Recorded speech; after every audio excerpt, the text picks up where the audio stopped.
महोदय, मैं अपने बोलने से पहले अपने दल के नेताओं को धन्यवाद देना चाहता हूं, आभार प्रकट करता हूं कि उन्होंने ये सामान्य चर्चा में, बजट के सामान्य चर्चा में मुझे बोलने का प्रथम अवसर दिया है। शहर से ही मैं गांव का किसान हूं, गांव में पैदा लिया, गांव में पला, गांव में बढ़ा। किसी तरह से राजनीति के धारा में चलते चलते यहाँ तक मैं पहुँच गया। लेकिन जब कभी मैं खड़ा होता हूँ तो मेरी नज़र वहीं रहती है। चौधरी चरण सिंह जब भारत के प्रधानमंत्री बने तब भी उन्होंने मुझे एक बार कहा था कि हुकुमचंद, भारत का प्रधानमंत्री हूँ, लेकिन दिन में एक बार मेरी नज़र अपने गांव में चली जाती है। वही कच्ची दीवार, फूस का छप्पर, वही कच्चा कुआं, वही गाय, वही भैंस, वही बकरी, वही ज्वार, वही बाजरा। तो जो जहाँ से पैदा लेके आता है, जिस संस्कार में पलता है, आप तो संस्कृत के भी विद्वान हैं अध्यक्ष जी, मनुष्य सब कुछ भूल जाएगा, लेकिन जिस संस्कार में पला है या बढ़ा है वो कभी भूल नहीं सकता है। तो मैं तो उसी संस्कार में पला हूँ, बढ़ा हूँ। मैंने गोबर देखा, मैंने बकरी की गिनती की, मैंने भैंस की गिनती की।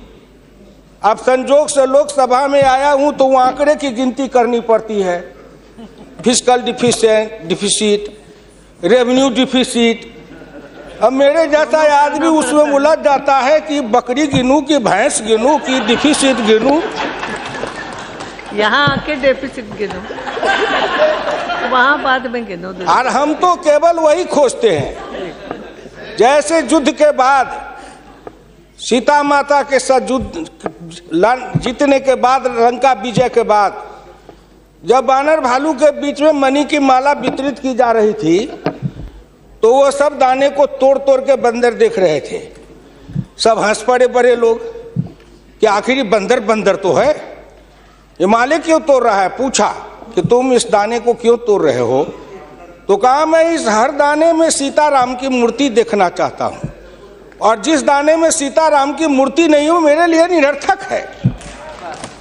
तो मैं तो बजट के हर पन्ना को पढ़ता हूँ तो देखता हूँ इसमें किसान कहाँ है, इसमें मजदूर कहाँ है, इसमें गांव कहाँ है, इसमें हमारे गाय भैंस के चारा दाना का कुछ है कि नहीं है, इसमें मेरे गांव की जो गरीब औरतें हैं जो खेत में काम करती हैं, पसीना बहाती हैं, मिट्टी पानी में सड़ती हैं, उनके शरीर से बदबू निकलता है। जीवन में कभी एक बार भी उनको लक्स और कौन रेक्सोना साबुन, कौन ये लिपस्टिक पाउडर, ये छूने का, देखने का अवसर नहीं मिलता है। क्या उसकी दुनिया को इन्होंने देखा था? मैं उन्हीं से पूछना चाहता हूं। अब तो बड़ी बड़ी बात करते हो, आगे दिन पीछे गए, गुरु से किया न है तब पछतावा होत क्या, चिड़िया चुग गई खेत। जिस समय गांव को देखना था, किसान को देखना था, मजदूर को देखना था, गरीब को देखना था, पिछड़ा को देखना था, दलित को देखना था, गांव की सड़कों को देखना था, गलियों को देखना था, कुआं को देखना था, आपने देखा क्या?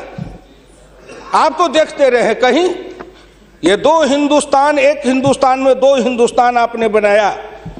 एक है भारत, एक है India, that is called Hindustan. आपने बनाया ना।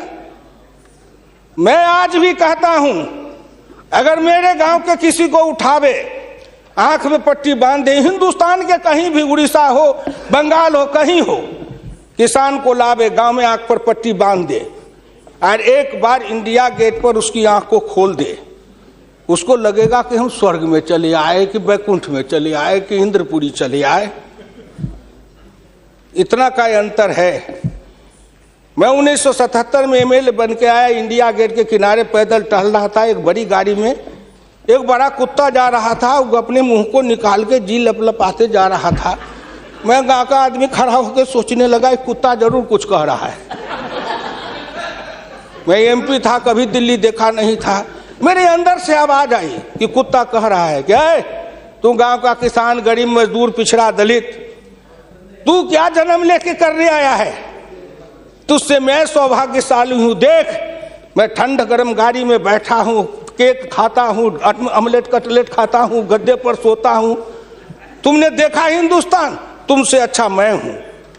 उस दिन मुझे लगा कि इस हिंदुस्तान के बड़े लोगों के कुत्ते भी मुझसे अच्छी जिंदगी जी के रहे हैं और मुझे उस जिंदगी से भी बदतर जिंदगी जिलाने वाले कोई नहीं है, आप हैं। राज किया है आपने। मैं आंदोलन किया, जेल में गया, जेल में सराया। आज भी पूर्वा हवा चलती है तो आपके पुलिस की लाठी से जो हड्डी में चोट है वो कहीं ना कहीं दर्द करने लगता है। तब मुझे ऐसा एहसास होता है कि जिस राज में मुझे इतना कष्ट मिला था, अगर मेरा बस चले तो उस राज को सदा सर्वदा के लिए हिंदुस्तान से उखाड़ के गया जी में जाके पिंडदान कर दूं, जो फिर निकलने न पाए। क्या बात करते हैं साहब? आपसे मैं आखिर में नहीं जाऊंगा। आप योजना आयोग की बात कर रहे थे, मैं अपने गुरु डॉक्टर लोहिया की बात को आपके सामने मैं दिखाना चाहूंगा। मैं नहीं बोलता, मुझे तो उन्होंने दृष्टि दी थी। इसी लोकसभा में 6 सितंबर 1963 को एक बहस हुई थी, ख्याल रखिएगा, जिस बहस ने पंडित नेहरू को भी हिला दिया था। वो बहस थी 3 आना बनाम 15 आना का। लोहिया ने कहा था, मैंने 27 करोड़ हिंदुस्तान के लिए 3 आने रोज की आमदनी कही, प्रधानमंत्री ने 15 आने रोज की और योजना मंत्री ने 7.5 आने रोज की। अब प्रधानमंत्री और योजना मंत्री आपस में निपट लेंगे कि दोनों में कौन सही है। यही आंकड़े हैं योजना आयोग के। प्रधानमंत्री का है 15 आना, योजना आयोग के मंत्री का है 7.5 आना। जिस योजना आयोग को यह भी नहीं पता 15 आना सही कि 7.5 आना सही, प्रधानमंत्री सही कि योजना मंत्री सही, उसी योजना आयोग को सर पर ढोते रहो। जो दर्शन करना चाहिए तो दर्पण माजत रहिए, दर्पण में लगा काई तो दरस कहां से पाई। क्या बात करते हैं साहब? इस हिंदुस्तान में अगर किसी का में प्रधानमंत्री जी बैठे हैं, मैं भुक्तभोगी हूं, जिस रोग से मैं पीड़ित हूं, कहीं ना कहीं उस रोग से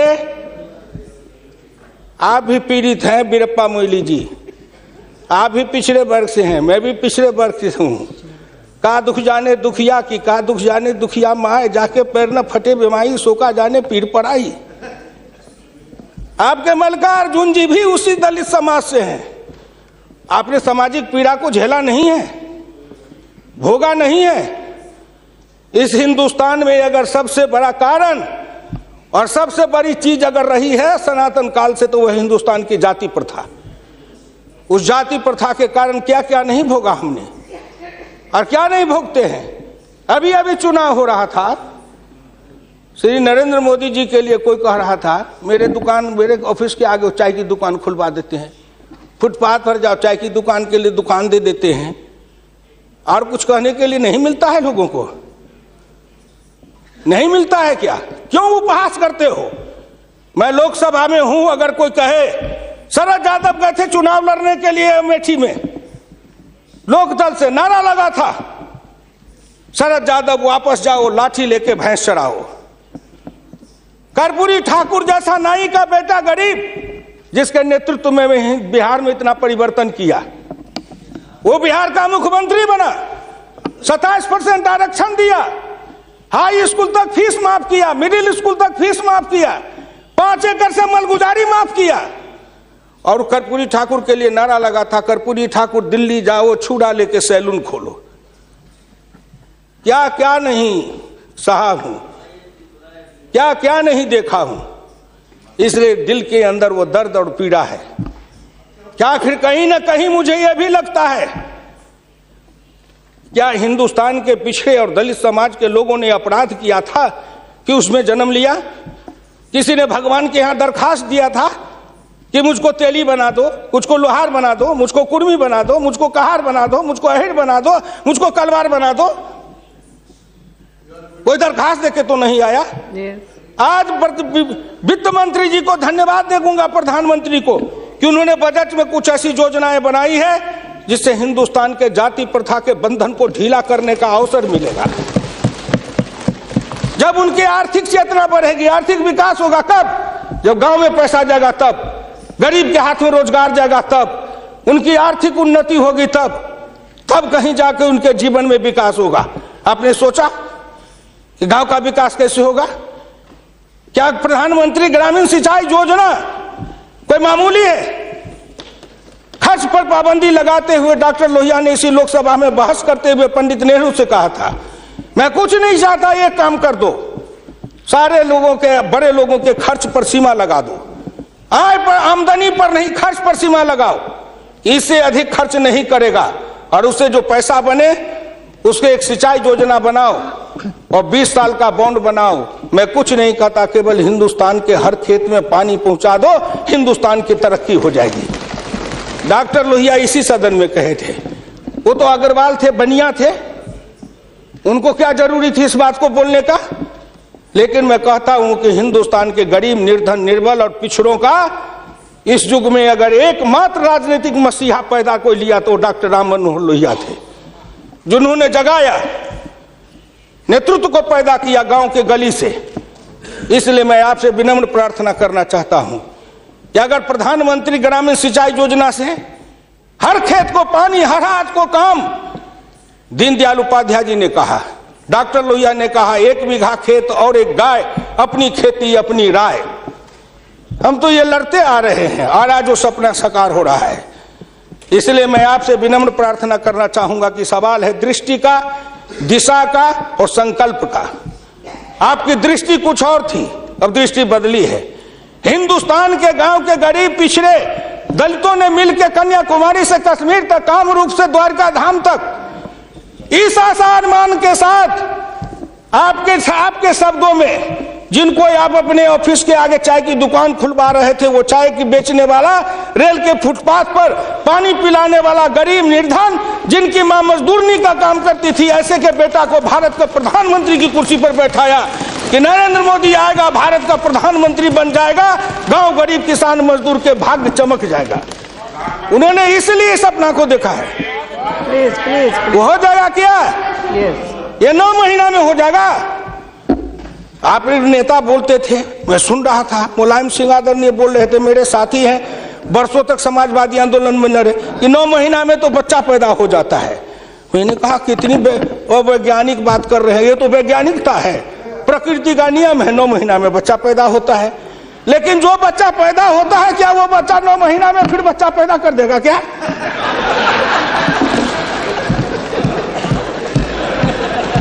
कितनी आप वैज्ञानिक बात बोल रहे हो?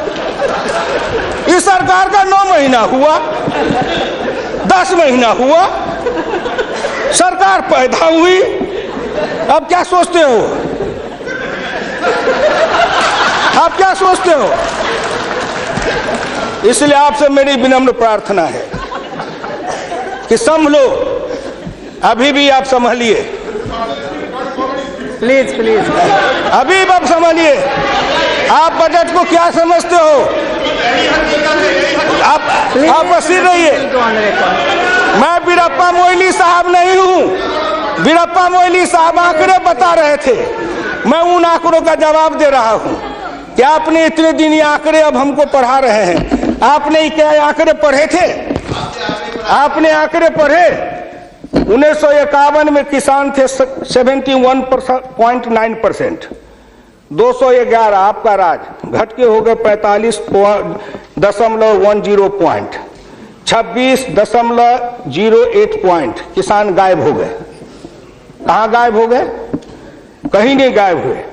खेतिहर मजदूर थे 28.1 पॉइंट, और वो घट करके हो गए 17.5, वो बढ़ गए 26.08। अध्यक्ष महोदय, जितना किसान गमा उतना खेतिहर मजदूर बनाया। ये आंकड़े नहीं है क्या? ये सच है कि नहीं? तो आप बजट बनाते रहो। बड़े बड़े अर्थशास्त्री आए, एक विद्वान आए अर्थशास्त्र के, कहां से? वो हार्वर्ड वाले। हमको कहा गए हार्वर्ड, हमने कहा इस देश को कर देगा हार्वर्ड। ये हर्बट वाला हर्बर करेगा। हिंदुस्तानी अर्थशास्त्री चाहिए अरुण जेटली के जैसे। और ये कहां गए बोलिए? अगर ये चौधरी चरण सिंह हिंदुस्तान के जितने कृषि अर्थ ग्रामीण अर्थशास्त्री हुए, जेसी कुमारप्पा से लेकर चौधरी चरण सिंह तक, सबने एक ही बात कहा, खेती पर से जो जो भार घटेगा त्यों तो गांव की उन्नति होगी, किसान खुशहाल होगा। खेती पर से भार को कम करो। आपने कम किया, लेकिन हमको बनाया क्या? ऑफिसर बनाते, नौकरी देते, उद्योग लगाते, हाथ में काम देते, साइकिल देते, मोटरसाइकिल पर चढ़वाते, तब न समझते। हम किसान थे, हमको मजदूर बना दिया, झुग्गी झोपड़ी में डाल दिया, गंदी जिंदगी, कीड़े की जिंदगी जीने के लिए हमको रख दिया। जो गांव में बसने वाले थे वो 82.7 थे और घट के हो गए 68.08। 14% गांव के लोग गायब हो गए। कहां गायब हो गए? गायब होके कहां गए? आपके यहाँ दिल्ली में फुटपाथ पर सोते हैं, पेड़ के नीचे सोते हैं, पेड़ के नीचे जन्मते हैं, बलते हैं, बढ़ते हैं, पेड़ के नीचे शादी करते हैं, हनीमून मनाते हैं, वहीं फिर बच्चा पैदा करते हैं, फिर पेड़ के नीचे ही अपना परिवार बसाते हैं। हमारे बच्चे को लाया, हाथ में रिक्शा थमाया, ठेला थमाया, फुटपाथ पर काम करवाया, गरीबी से मजदूर किया, कुत्ते के जैसे जिंदगी जीने के हमको मजबूर कर दिया। और ऊपर से आप बताते हैं कि हम अब तुम्हारे लिए क्या दे दिया? फूड सिक्योरिटी दे दिया। फूड सिक्योरिटी, दाना उपजावे, धान उपजावे हम, गेहूं उपजावे हम, अनाज उपजावे हम, मेहनत करे हमको बस समझते हैं आप भिखमंगा। फूड सिक्योरिटी, हर आदमी पर 1 किलो चावल और 3 किलो गेहूं देंगे। आप बड़े बड़े बड़े बजट वाले अर्थशास्त्री वाले हैं, महीना में 1 किलो चावल खा के रहो,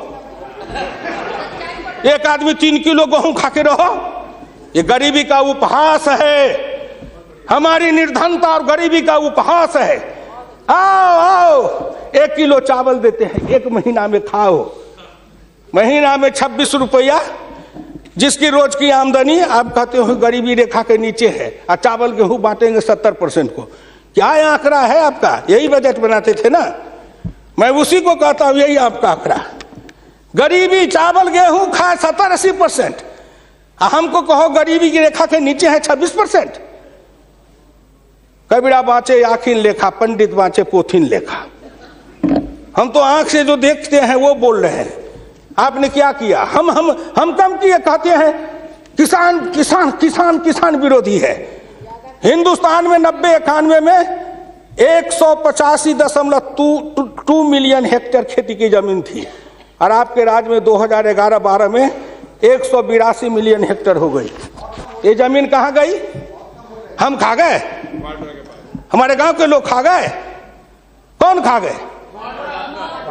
जो खाए हो। लेकिन मैं इतना जानता हूं कि आप हमारी जमीन खा गए। और दूसरे तरफ जो गैर कृषि योग्य भूमि थी 90-91 में 21.22 मिलियन हेक्टेयर, 11-12 में हो गए 26.29 हेक्टेयर। गैर कृषि योग्य भूमि बढ़ी है, कृषि योग्य भूमि का ह्रास हुआ।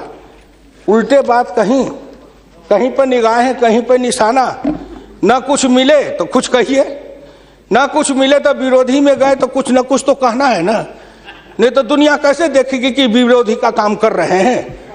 इसलिए आपसे मेरी विनम्र प्रार्थना है, अगर विरोधी का काम भी करना है तो आप अपने नेताओं को कहिए कि कुछ दिन हमारे पास आए, 6 महीना ट्रेनिंग दे देंगे कि हम विरोधी थे तो क्या करते थे। अरे नाटक भी करिए तो किसी डायरेक्टर से सीख तो लीजिए। जो गरीबी का डायरेक्टर है उससे सीखे नहीं, गरीबी का नाटक खेल रहे हैं। एक गांव में नाटक में हनुमान जी का पाठ करने वाला नहीं आया। उसने सोचा कि आज तो नाटक नहीं होगा। एक बहुत मोटा तगड़ा दुकानदार था, उनको पकड़ लाया, कहा तू नाटक कर, केवल खड़ा रहना। और जब वो खड़ा होकर पाठ करने लगा तो रावण ने डांट के कहा कि कहाँ गए, लाओ तेल घिलाओ, इसके पूंछ में आग लगाओ। उसको हुआ कि अब तो जल के मरेंगे। तो कहा हजूर हम तो हनुमान जी नहीं है, हम तो बनिया है, अपनी दुकान चला रहे थे। वैसे ही आप नाटक करिएगा। इसलिए आपसे मेरी विनम्र प्रार्थना है आपसे मेरी विनम्र प्रार्थना है कि इसको देखिए। दिशा, जब तक आपके पास में दृष्टि नहीं बनेगी, आपकी दिशा नहीं ठीक थी, आपकी दृष्टि नहीं ठीक थी, तो आप संकल्प क्या कर रहे थे? चलता है सब, आप कहे कि हम भी चले, आपका बजट चला, आपकी अर्थनीति चली, आर्थिक विषमता, सामाजिक विषमता, राजनीतिक विषमता, प्रशासनिक विषमता। क्या मैं पूछता हूं कि आपके किसी बजट से इन विषमताओं को अंत करने के लिए कोई काम किया? नहीं किया। इसलिए हमारे गुरु डॉक्टर लोहिया कहते थे कि हिंदुस्तान में जब तक जाति प्रथा है और जब तक इस जाति प्रथा का रोग रहेगा तब तक हिंदुस्तान का कल्याण नहीं होगा। भ्रष्टाचार के पीछे भी जाति प्रथा है। कोई माननीय प्रधानमंत्री बैठे हैं, हिंदुस्तान के अंदर किसी को अगर चाहेंगे कुछ कर दे, प्रधानमंत्री रहते हुए क्या है जो कर देंगे? जिस जात का सरकारी नौकर होता है, मैं भी इतने दिन तक 54 वर्ष रह के देखा, मंत्री रह के देखा, जिस जात का सरकारी नौकर, उसके ऊपर कलम उठाइए तो उसके जात का न जाने कहां से कहां सभी जगह से लोग आ जाते हैं उसको बचाने के लिए। जात पर हमला, अगर किसी बेईमान पर हमला है तो जात पर हमला, किसी भ्रष्टाचारी पर हमला है तो माना जाता है जात पर हमला है। इस जात को तोड़ने के लिए सबसे बड़ा कदम उठाना पड़ेगा। मैं वित्त मंत्री जी को धन्यवाद देता हूं, प्रधानमंत्री जी को, कि कुछ योजनाएं ऐसी आई हैं, लेकिन मैं एक प्रार्थना करूंगा। हमको कहते हैं कि आरक्षण की बात मैं कहता हूं शुरू दिन से, सदन सहमत हो और आप भी सहमत हो तो प्रधानमंत्री जी से कहूं कि तुरंत लागू करिए। लेकिन इसमें सहमति का सवाल है, राष्ट्रीय सहमति, सदन की सहमति, आपकी सहमति। सब आरक्षण मेरा खत्म कर दीजिए, लेकिन एक कर दीजिए, सरकारी नौकरी और सरकारी सेवा, इन दोनों के लिए अंतर जातीय विवाह को अनिवार्य करिए। न रहेगी जाति, न रहेगा बांस, न बजेगी बांसुरी। जातियां टूटेगी, अंतर जातीयता के कारण हिंदुस्तान में एक जाति बनेगी, वह जाति बनेगी भारतीय, वह जाति बनेगी मानव जाति। इन जातियों के रेखा को तोड़िए। इसके लिए अगर कर सकते हैं तो आप सहमत है तो बोलिए। आप कहते हैं गरीब और अमीर मिटा देंगे, लेकिन न्यूनतम और अधिकतम की रेखा तय कर दे, यह सरकार करना चाहे, नरेंद्र मोदी जी चुटकी में कर देंगे, क्योंकि इनका क्या बिगड़ेगा? इनका कुछ नहीं बिगड़ेगा। नरेंद्र मोदी जी अगर न्यूनतम और अधिकतम की रेखा तय करेंगे तो इनका कुछ जाएगा, न परिवार का जाएगा, न बाल बच्चे का जाएगा, किसी का कुछ नहीं बिगड़ने वाला है। लेकिन चिल्लाने लगेंगे तो हम 100 से कम, न 1000 से ज्यादा, समाजवाद का यही तकाजा। बड़े समाजवाद की बात करते हैं। मैं ज्यादा समय नहीं लूंगा, मैं इनको समाजवाद की बात अपने गुरु डॉक्टर लोहिया की पढ़ के सुना दूंगा। और हमारे कुछ समाजवादी हैं, अब वो तथाकथित समाजवादी हो गए हैं। समाजवादी तो रहे नहीं, लेकिन तथाकथित हैं। आप मुझको कह देंगे कि आप भाजपा में चले गए, मैं भाजपा में क्यों आऊं? आपके ऐसे दल बने, इस दल के टुकड़े 1000 हुए, कोई यहाँ गिरे, कोई वहां गिरे। मैं कहाँ दौड़ा फिरता, मैं चला आया भाजपा में। मैं भारतीय जनता पार्टी के नेताओं को धन्यवाद देना चाहता हूँ कि हुकुमदेव नारायण 3 बरस से ज्यादा किसी पार्टी को दुरुस्त नहीं रहने देता था। आज 20 बरस से भारतीय जनता पार्टी में अटल अटक खड़ा हूँ। इस पार्टी में जब तक कोई ताकत नहीं है, अडवाणी जी में, अटल जी में, नरेंद्र मोदी जी में, इन सब लोगों में जब कोई गुण नहीं है, तो मेरे जैसे उदंड आदमी को 20 वर्ष तक अपने पिंजरे में रख लिया है, कोई साधारण योग्यता है? इस बात को समझो। मैं आखिरी में कहूंगा अध्यक्ष महोदय, समाजवाद हर किसी से अन्य सिद्धांत की तरह एक होता है थोक, एक होता है फुटकर, एक होता है सगुन, एक होता है निर्गुण, एक होता है सिद्धांत, एक होता है कार्यक्रम। समाजवाद से एक सीढ़ी नीचे उतरो, उस सीढ़ी का नाम है बराबरी। उस बराबरी से एक सीढ़ी नीचे उतरो। गौर करिएगा कौन कौन बराबरी? आर्थिक बराबरी, सामाजिक बराबरी, राजकीय बराबरी, धार्मिक बराबरी। उससे एक सीढ़ी और नीचे उतरो, तब उसके बाद आएगी समता, संपूर्ण समता, संभव समता। तब एक सीढ़ी और नीचे उतरो, तब अधिकतम और न्यूनतम की सीमा लगाओ। ये धार्मिक बराबरी की भी बातें भी की गई है। अगर हम धार्मिक बराबरी पर जी समाप्त करेंगे, अगर धार्मिक बराबरी पर मुझे कहा जाए तो मैं कहने लगूं तो कितनी अपनी पीड़ा सुना दूंगा कि धार्मिक बराबरी इस देश में कैसी है। उसके संबंध में मैं ज्यादा समय नहीं लेकर के केवल आपके सामने मैं सुना देना चाहूंगा। समन्वय दो तरह का होता है, एक दास का समन्वय, एक स्वामी का समन्वय। मैं नहीं कहता, महान समाजवादी अर्थशास्त्री डॉक्टर लोहिया ने इसी सदन में 26 मार्च 66 को कहा था। गौर से शब्दों को सुनिए। समन्वय दो तरह का होता है, एक दास का समन्वय, एक स्वामी का समन्वय। पिछले 1000 बरस के इतिहास से हिंदुस्तान ने स्वामी का समन्वय नहीं सीखा, वह एक दास का समन्वय रहा है। मैं तो श्री नरेंद्र मोदी से सरकार से कहूंगा कि 1000 साल से भारत दास भाव से सांस्कृतिक समन्वय में रहा है। अगर वो स्वामी भाव का समन्वय में भारत आना चाहता है तो क्या अपराध है। इसलिए उन्होंने कहा इस संबंध में मैं खाली परदेशियों को ही दोष नहीं देता, उनके सबब से जितने भी इतिहासकार हैं वे सभी जहर में बिल्कुल घुल जाते हैं। आज भारत के 2 इतिहास के स्कूल हैं, एक डॉक्टर ताराचंद, एक डॉक्टर मजुमदार, एक और है जो दोनों के दोनों इसी समन्वय धारा के हैं, विविधता धारा के हैं। भारत क्या है उसको भूलकर भारत के जो विभिन्न अंग है उनकी तरफ निगाह चली जाती है। क्या बात करते हैं साहब। तो इससे मेरी विनम्र प्रार्थना है सदन से, अध्यक्ष महोदय, मैं हाथ जोड़ के प्रार्थना करता हूं सदन से भी, और इस लोकसभा के चैनल को हिंदुस्तान के करोड़ों लोग देख रहे हैं। मैं उन गांव के गरीबों, किसानों, मजदूरों से कहता हूं, गांव गरीब, मजदूर, किसान, पिछड़ा, दलित और नौजवान, मिलके देश बनाओ, आओ देश बनाएंगे।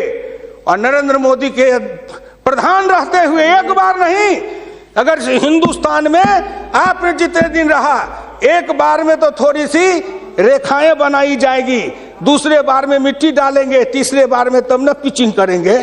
तो हमको भी आपको इतना समय दिया, तो मैं गांव गरीब, किसान, मजदूर, पिछड़े, दलित, इन सब से हाथ जोड़ के प्रार्थना नौजवानों से करना चाहता हूं, आओ कदम में कदम मिलाओ, मिलके हिंदुस्तान को बनाओ, सफर समता लाएंगे, आर्थिक समता, सामाजिक समता, राजनीतिक समता। अगर इन्होंने मुझको 12 रुपया महीना पर जीवन बीमा कर दिया तो बड़े लोगों का कलेजा फटने लगा कि 12 रुपया में सबको जीवन बीमा कर रहे हैं। खेत में काम करेंगे, बीमार पड़ेंगे, मरेंगे, तो हम जिम 1 रुपया, हाँ 12 रुपया साल, 12 रुपया साल, 1 रुपया महीना। तंबाकू का गुटखा भी खाते हैं तो 3 रुपया में मिलता है, उससे भी सस्ता जीवन बीमा इस सरकार ने दे दिया गरीबों को। करेजा तो इसलिए फट रहा है, करेजा में दर्द इसलिए है, इन्होंने जो और योजनाएं चलाई, गाय के पशुपालन के लिए, गाय के उत्थान के लिए योजना, इत्यादि इत्यादि कई योजना है, क्या गिनाऊं। हरि अनंत हरि कथन अनंत। मुद्रा बैंक बनाए, उसमें छोटी इकाई वाले को कर्जा देंगे, छोटी इकाई, वो छोटी इकाई का जो गांव वाला कर्जा खाएगा उसको किसको देंगे ये। इसलिए आपसे मेरी विनम्र प्रार्थना है कि 1 सेकंड में, 1 मिनट में इस बात को कह के खत्म करूंगा। राष्ट्रीय नमूना सर्वे के मुताबिक देश में 5.70 करोड़ उद्यमी हैं, इनमें 11 लाख करोड़ रुपए की पूंजी लगी हुई है, इनसे 12 करोड़ लोगों को रोजगार मिल रहा है। लेकिन इस क्षेत्र के उद्यमियों को पूंजी में कर्ज का हिस्सा केवल 4% है, जबकि अनुमान के अनुसार बीते 22 वर्षों में बड़े उद्योग में 50 से 60 लाख करोड़ रुपए की पूंजी लगी हुई है, इनसे मात्र 22 लाख लोगों को रोजगार उपलब्ध है। ये छोटे उद्योग, बढ़ई को, लोहार को, कुम्हार को, हजाम को, ये जो छोटे छोटे, ये जाति छूटेगी इससे। जाति आधारित हिंदुस्तान में पेशा है और पेशा के आधार पर जाति बनाया गया। अब इन रोजगार के जरिए उनके हाथ को काम देंगे, उन छोटे उद्यमियों को रोजगार देंगे। इनके कलेजा में दर्द हो रहा है कि नरेंद्र मोदी आया है, मुद्रा बैंक बनाएगा, गांव के गरीबों के हाथ में रोजगार जाएगा। ये गरीब बनेंगे पहलवान, गरीब बनेंगे विद्वान, गरीब बनेंगे बुद्धिमान, गरीब के हाथ में दम ताकत आएगी तो आपके आगे शर्म गच्छामी नहीं होंगे, न फूड सिक्योरिटी खाएंगे, न मनरेगा खाएंगे। हम अपने पसीना और पुरुषार्थ से, अपनी कमाई से इस देश को बनाएंगे। हम आपके भिखमंगा बन के जिए हैं, अब हम स्वाभिमान के साथ जिंदा रहना चाहते हैं। इसलिए मैं भारत के प्रधानमंत्री और वित्त मंत्री को धन्यवाद देता हूं। बहुत बहुत धन्यवाद।